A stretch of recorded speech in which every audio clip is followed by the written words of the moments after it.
Shalom semuanya. Pada kesempatan kali ini saya akan membuat video ringkasan perkuliahan pendidikan agama Kristen di satu semester ini, di semester 4.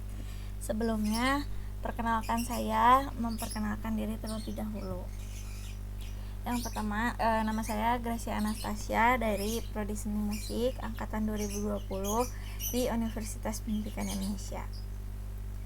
Jadi pada kesempatan kali ini saya akan membahas 7 topik yang telah disampaikan di perkuliahan pendidikan agama Kristen ini. Yang pertama ada Purpose Driven Life part 5-6. Yang kedua ada Image of God atau Imago Dei. Yang ketiga ada Karakter Kristiani. Yang keempat ada Facing the Giant. Yang kelima ada Buah Roh dan menjadi Kristen yang taat kepada Allah dan firman-Nya. Yang keenam ada Visi Hidup, dan yang ketujuh ada Amanat Agung. Oke, kita bakal bahas yang pertama dulu, yaitu Purpose Driven Life part 5-6. Nah, jadi di sini ada poin yang pertama adalah kita dibentuk untuk keluarga Tuhan. Alkitab adalah kisah nyata tentang Tuhan membangun sebuah keluarga yang akan mengasihinya, menghormatinya, dan memerintah bersama Dia untuk selamanya. Dalam kasih, Ia telah menentukan kita dari semula oleh Yesus Kristus untuk menjadi anak-anak-Nya, sesuai dengan kerelaan kehendak-Nya. Di poin yang kedua ada manfaat untuk menjadi anggota keluarga Allah.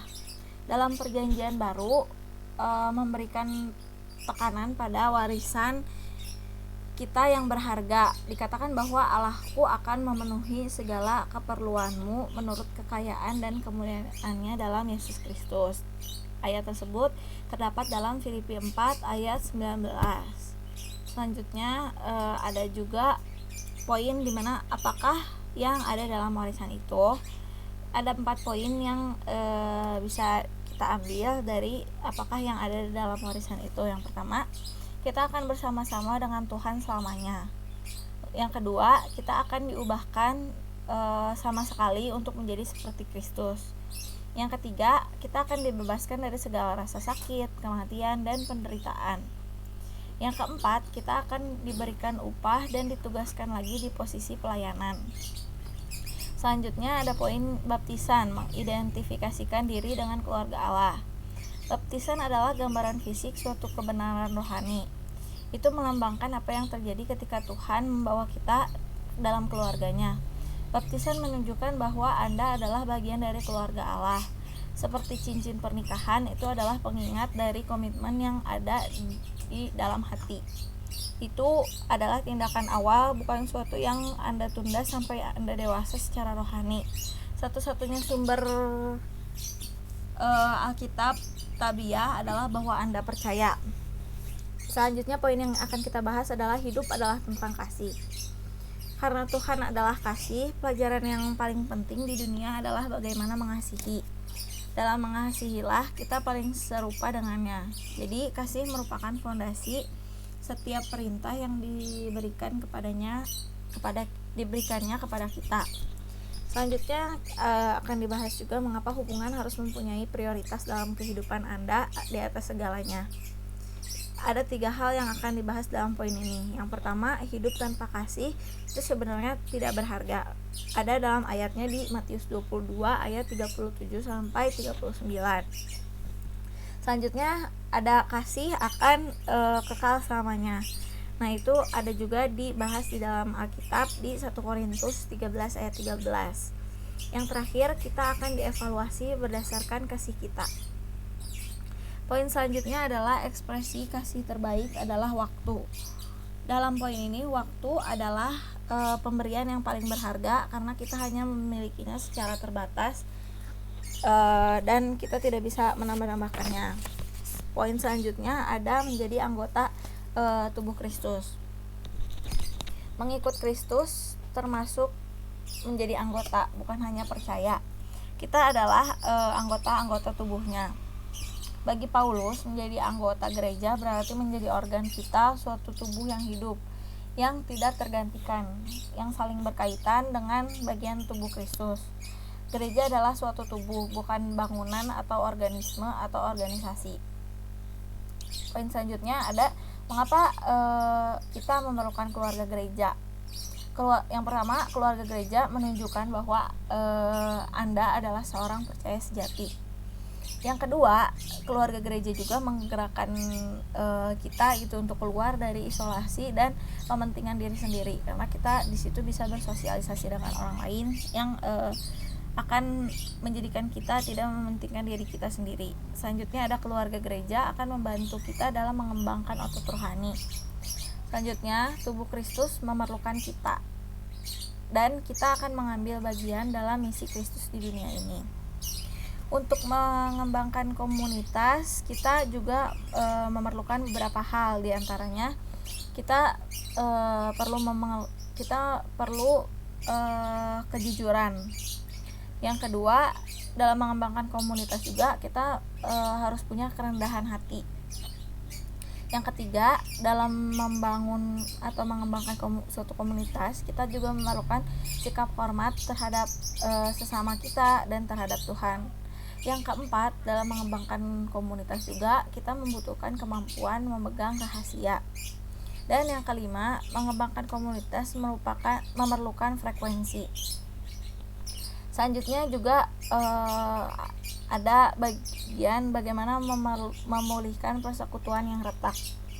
Dalam suatu hubungan pasti kita akan selalu ada saja permasalahan. Hubungan selalu berharga untuk dipulihkan karena hidup tentang belajar dan untuk mengasihi orang. Tuhan juga menghendaki kita untuk boleh menghargai hubungan kita dan berusaha menjaganya daripada membuangnya bila terjadi keretakan atau konflik atau luka. Lalu bagaimana caranya memulihkan suatu hubungan? Ada beberapa hal yang bisa kita lakukan dalam memulihkan suatu hubungan. Di antaranya adalah yang pertama, kita bisa berbicara dulu kepada Tuhan sebelum kita berbicara kepada orang yang bersangkutan. Yang kedua, kita harus selalu mengambil inisiatif.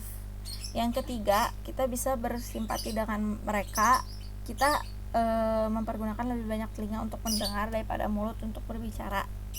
Selanjutnya adalah akuilah bagian Anda dalam konflik itu. Yang selanjutnya ada juga seranglah masalahnya, bukan orangnya. Selanjutnya, bekerja samalah sesering mungkin. Dan yang terakhir ada tekankan rekonsiliasi, bukan resolusi. Jadi kita juga di sini kita diciptakan untuk menjadi serupa dengan Kristus. You are created to become like Christ. Jadi di sini ada ada ayatnya juga dalam Roma 8 ayat 29 dan juga ada di dalam Kolose 1 ayat 15 dan juga ada di Kolose 2 ayat 7. Kalau kita lihat dari latar belakangnya, dari awal rencana Bapa adalah menjadikan kita seperti anaknya Yesus dalam Kejadian 1 ayat 26. Lalu tujuan utama Tuhan untuk kehidupan kita bukanlah untuk kenyamanan, melainkan untuk perkembangan karakter. Lalu karakter seperti apa yang akan dihasilkan? Yaitu karakter Kristiani yang memiliki buah-buah roh. Nah, pertanyaannya, apa gunanya Tuhan menyediakan bumi ini jika Ia telah merencanakan segala sesuatu yang nyata untuk kita dalam kekekalan. Jadi Tuhan memberikan kita waktu supaya kita di bumi itu bisa membangun dan memperkuat karakter kita sebagai persiapan kita untuk kehidupan kita di masa depan. Lalu di sini juga mau saya jelaskan bahwa Roh Allah itu bekerja dalam diri kita. Keserupaan dengan Kristus tidak dihasilkan melalui meniru, tetapi dengan ditinggali oleh Roh Kudus. Kita mengizinkan Kristus untuk hidup melalui kita. Jadi di sini ada 3 poin gitu ya. Yang pertama, kita harus bekerja sama dengan pekerjaan Roh Kudus. Yang kedua, Tuhan juga bisa memakai firman, umat, dan situasinya untuk membentuk kita. Dan yang terakhir ada menjadi serupa dengan Kristus adalah proses bertumbuh yang lama dan perlahan. Untuk selanjutnya kita akan membahas tentang Imago Dei atau Image of God. Jadi di sini dibahas bahwa sebenarnya apa sih manusia gitu, what is human being gitu kan. Jadi di sini ada dijelaskan bahwa human being itu ada 4 dijelaskan di sini, yaitu ada brain size, ada ability to use tools, ada dentition, dan ada ability to walk upright gitu. Nah, terus menurut Wikipedia apa sih human being ini gitu. Humans or human being are bipedal primates belonging to the mammalian species atau Homo sapiens. Dalam bahasa Latin bisa kita lihat bahwa sebagai wise man atau knowing man, artinya manusia yang memiliki akal budi gitu. Lalu di sini juga dijelaskan bahwa humans have a highly developed brain capable of abstract reasoning, language, and introspection. This mental capability, combined with an erect body, carriage that frees their upper limbs for manipulating objects, has allowed humans to make far greater use of tools than any other species. Humans originate in Africa about many years ago, but they now inhabit every continent with a total population of over 6.6 billion as of 2007. Jadi di sini juga kita bisa lihat bahwa kita itu diciptakan segambar dan serupa dengan Allah. Ada dalam ayatnya di Kejadian 1 ayat 26 sampai 28. Dikatakan bahwa Tuhan berkata bahwa mari kita membuat manusia segambar dan serupa dengan Tuhan yang akan menjalani kehidupan ini gitu ya, yang akan memimpin ikan di udara dan burung yang akan memimpin ikan di laut dan burung di udara, dan juga binatang-binatang yang ada di darat dan di tanah. Jadi dikatakan bahwa Tuhan menciptakan manusia ini berdasarkan gambarnya, dan di dalam gambarnya ini diciptakanlah Adam gitu, dan Adam dan Hawa, dan akhirnya Tuhan menciptakan mereka. Lalu Tuhan juga di situ menceritakan bahwa Tuhan bilang, dikatakan bahwa nanti kita juga harus berkembang biak agar tidak punah. Nah, selanjutnya ada dalam image of God ini juga ada di dalam Kejadian 1 ayat 27 sampai 28. Kita bisa lihat fakta-fakta di Alkitab bahwa kata diciptakan dan segambar gitu ya, itu diulang-ulang sebanyak 3 kali. Yang pertama ada let us make a man in our image. Lalu dalam Kejadian 1 juga diceritakan bahwa Adam itu diciptakan segambar dan serupa dengan Allah, dan harus diciptakan dengan berdasarkan gambar dan berdasarkan Roh Kudus ke yang Trinity gitu. Nah, terus di sini ada juga poin man a living being. Nah, artinya jadi di situ ada plannya gitu. Plannya itu ada di Kejadian 1 ayat 26, yaitu let us make a man. Lalu eksekusinya itu ada di Genesis di Kejadian 2 ayat 7, yaitu the Lord God formed the man from the dust of the ground and breathed it into his nostril the breath of life. Jadi hasilnya itu adalah body, soul, and spirit. Itu ada di Kejadian 2 ayat 7. Continued at the man became a living being gitu. Jadi di sini juga kita bisa lihat bahwa ada man structure. Nah, di sini ada monisme, dualisme, dan trialisme. Yang monisme itu ada matter atau materialistic theories. Di situ ada 3. materialisme, behaviorism, dan evolutionism.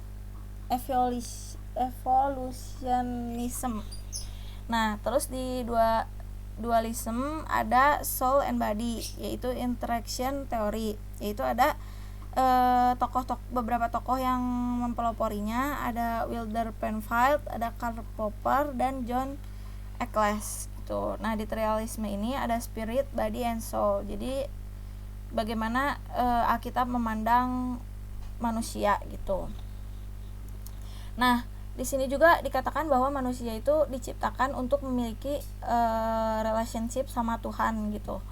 Yang pertama, like God we can think gitu. Jadi kita bisa kayak Tuhan gitu, kita juga bisa berpikir. Yang kedua, like God we can communicate gitu, dan kita bisa berkata-kata ke Tuhan gitu. Selanjutnya, seperti Tuhan kita juga bisa create gitu, kita juga bisa menciptakan, bisa membuat gitu. Yang keempat, like God we can appreciate beauty. Jadi seperti Tuhan kita juga bisa mengapresiasikan sesuatu yang indah. Selanjutnya, like God we move in His Spirit. Yang keenam ada like God we can evaluate or judge. Dan yang ketujuh, like God we can love gitu. Selanjutnya, kita juga di sini bisa lihat bahwa kalau main position in creation gitu. Yang pertama ada Tuhan, yang kedua ada manusia, man itu, dan yang ketiga ada ciptaannya, creation. Nah, terus di sini juga di poin keempat dikatakan bahwa ada man distinctiveness gitu. Jadi ada di sini kita beda dari ciptaannya atau binatang karena kita punya intelijensi, kita bisa berbahasa, kita punya kreativitas, kita punya moral, dan kita juga punya emosi. Di sini kita bisa lihat juga bahwa kita diciptakan untuk memuliakan Tuhan, karena Tuhan udah berbagi, Tuhan udah mengaruniakan anak yang tunggal dan udah membuktikan kebangkitannya. Oleh sebab itu, mengapa manusia harus menyembah Tuhan? Selanjutnya kita akan membahas tentang karakteristik Kristiani. Di dalam karakteristik Kristiani ini kita bisa lihat bahwa kita ada di tengah-tengah, dan di sekitar kita ada keluarga, ada Tuhan, ada jemaat, ada teman, ada masyarakat, ada transportasi atau tempat umum. Kalau kita lihat karakter itu apa sih? Karakter itu sifat dan kecenderungan atau perilaku. Karakter ini sifatnya milik personal dan keadaan yang sesungguhnya, melekat gitu. Nah, pertanyaan kuncinya, apa yang kita pikirkan kalau misalnya atau lakukan waktu kita bebas melakukan segala sesuatu? Dari sini juga kita bisa melihat orang-orang yang bisa menilai adalah orang-orang terdekat kita, yang contohnya keluarga, teman, tetangga, pacar, istri, suami, anak, atau Tuhan. Ketika Tuhan menemukan seseorang untuk siap memimpin, dan dia akan memberikan orang itu kemampuan sampai melebihi batasnya dia. Contohnya adalah bisa kita lihat ada beberapa tokoh Alkitab yang Tuhan kasih karunia gitu untuk memimpin. Di antaranya ada Musa, Gideon, Daud. Nah, dalam Daud ini juga Tuhan melihat hatinya Daud gitu. Bukan Tuhan memakai Daud karena Tuhan melihat isi hati Daud yang taat sama Tuhan. Di sini juga firman Tuhan mengingatkan kita tentang betapa pentingnya karakter kita gitu. Di Efesus 2 ayat 10 dikatakan bahwa karena kita ini buatan Allah, diciptakan dalam Kristus Yesus untuk melakukan pekerjaan baik yang dipersiapkan Allah sebelumnya. Ia mau supaya kita hidup di dalamnya. Selanjutnya ada juga dalam 3 Yohanes 4. Bagiku tidak ada sukacita yang lebih besar daripada mendengar bahwa anak-anakku hidup dalam kebenaran. Ada juga dalam Filipi 4 ayat 5 dikatakan bahwa hendaklah kebaikan hatimu diketahui semua orang. Tuhan sudah dekat. Selanjutnya ada di Roma 12 ayat 2, janganlah kamu menjadi serupa dengan dunia ini, tetapi berubahlah oleh pembaharuan budimu, sehingga kamu dapat membedakan mana kehendak Allah, apa yang baik dan yang berkenan kepada Allah dan yang sempurna. Jadi waktu kita memiliki karakter ini, apa sih yang dirasakan oleh orang lain gitu? Yang dirasakan orang lain adalah kita bisa nanya dari orang-orang terdekat kita, itu kayak anak sekolah minggu di depan kelas, ketika kita di depan kelas, ketika kita melihat sifat orang terdekat kita, dan hal-hal lain yang membentuk seseorang itu, yang membentuk karakter seseorang itu ada dua, ada faktor eksternal dan ada faktor internal. Dari faktor eksternal kita bisa membentuk karakter kita dari teman, keluarga, guru sekolah minggu, pendeta, komsel, atau idola kita. Selanjutnya dari internal kita sendiri itu adalah cara pandang kita atau mindset kita.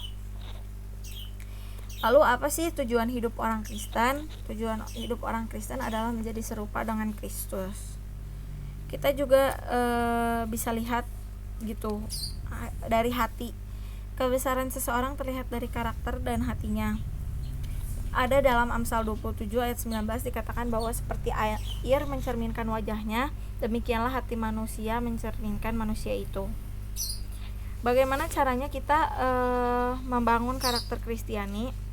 Sering dibutuhkan keberanian, karena kita harus berani tampil beda, berani bayar harga gitu. Dan karena kita harus diutus ke dunia yang memiliki ukuran keberhasilan materi, bukan karakter.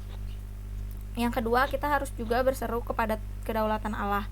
Bukan tidak mungkin sebagai akibat memprioritaskan pertumbuhan karakter, kita akan kehilangan kesempatan untuk menjadi kaya, untuk bisa terkenal, untuk bisa menjadi apa yang dunia inginkan, tetapi didasarkan bahwa iman bahwa Allah akan senang dan mengerjakan sesuai rencananya.